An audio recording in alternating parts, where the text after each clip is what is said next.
Ce qui est intéressant dans le travail de Stanislas Blauhorn, c'est qu'il va chercher là où plus personne ne cherche. D'abord, il sort des lieux communs de l'épuisement conceptuel, de l'épuisement minimaliste. Il revient vers le récit d'une nouvelle façon figurative, d'une certaine manière. C'est-à-dire dans laquelle le territoire, les pratiques sociales, j'aime pas le mot pratique, mais le territoire, les pratiques sociales, les pratiques de la pêche, de la chasse, fabriquent de la cohésion sociale. Il faut bien comprendre que la Camargue est un territoire totalement artificiel, qui est géré de façon hydraulique depuis début 19e, fin 18e. Hein. C'est un peu ça l'histoire de la Camargue, c'est un paysage artificiel.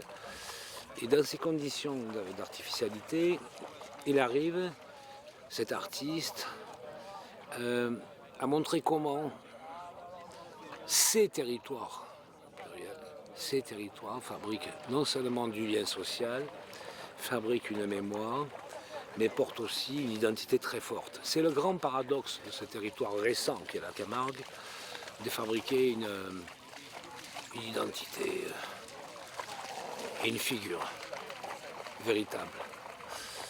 Là est l'essentiel du travail de Stanislas. Ce que peu d'artistes font aujourd'hui, puisque l'identité est suspecte. L'identité serait un produit réactionnaire. Et Stan a le courage de résister à ça. Il a le courage, il a l'intuition surtout. Il a la rage de le défendre, parce que là est aussi son rêve. Oui, son rêve d'enfant adulte. C'est ça, son rêve d'enfant adulte. Et ce que j'aime chez lui, c'est qu'il navigue à vue, sans protocole. Il navigue à vue comme artiste avec une totale imprudence. Des photos de nu, des photos de crâne.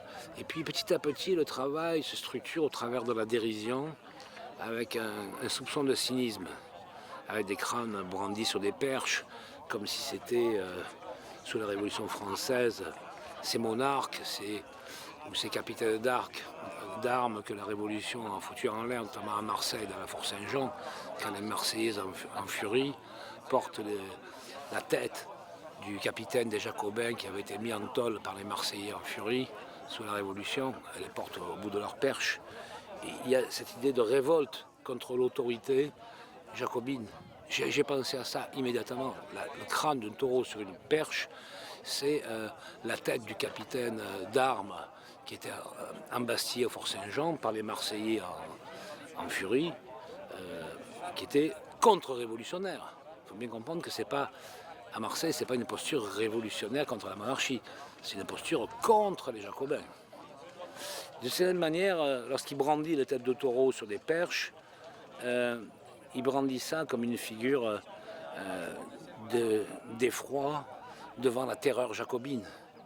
Elle parle de la terreur que subit la Camargue du regard colonisateur d'une pensée urbaine, qui ne comprend pas la complexité de ce territoire, et notamment sa richesse identitaire. C'est un travail qui est en devenir, qui est très récent. Je l'observe évidemment depuis l'origine. Petit à petit, on voit combien les maladresses de quelqu'un qui n'a pas fait d'études aux beaux-arts jalonnent la liberté de l'artiste. Absolument. Je veux dire, il n'a pas eu cet enterrement de première classe d'avoir eu un bac plus 5 aux Beaux-Arts de Paris. Il n'est pas dans la cancel culture, il n'est pas dans l'indigénisme, il n'est pas dans la voque culture, dans le wokistan. Il est libre. Mais il est libre comme l'est le poète, à courir des territoires et à s'égarer dans ces territoires.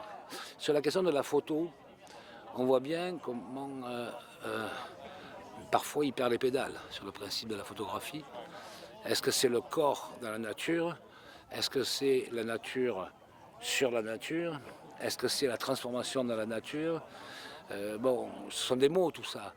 Mais petit à petit, il commence à y voir assez clair, par une imprudence incroyable. Hier, il m'a envoyé une vidéo qu'il a faite, où il y a le tracteur qui lisse le sable dans les arènes, et je trouve ça incroyable. Il marche, il filme son ombre, peut-être qu'il ne s'en aperçoit même pas, je ne sais rien.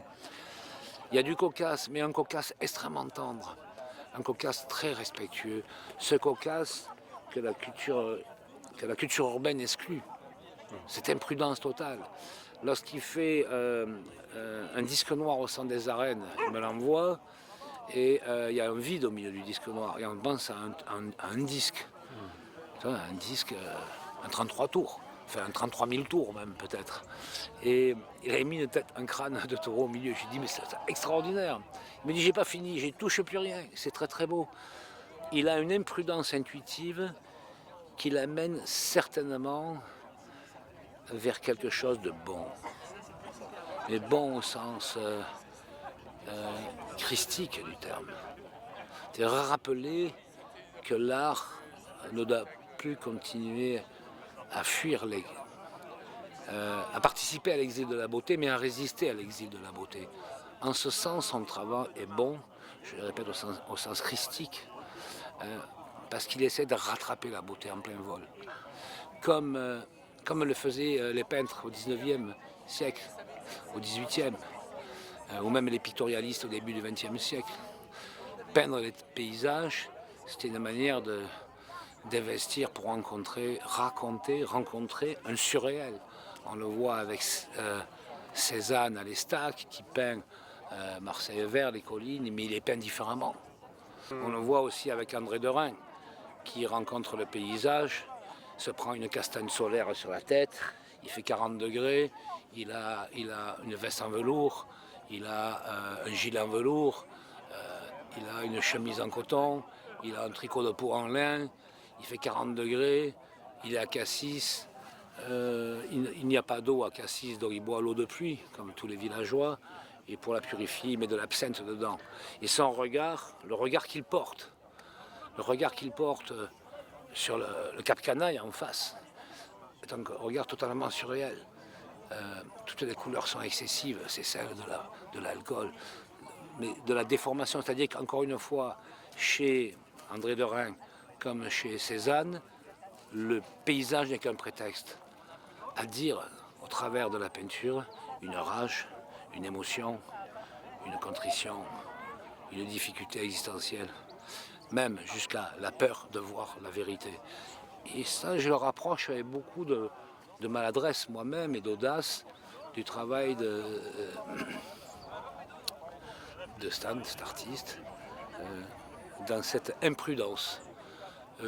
Moi, je trouve son imprudence extrêmement réjouissante.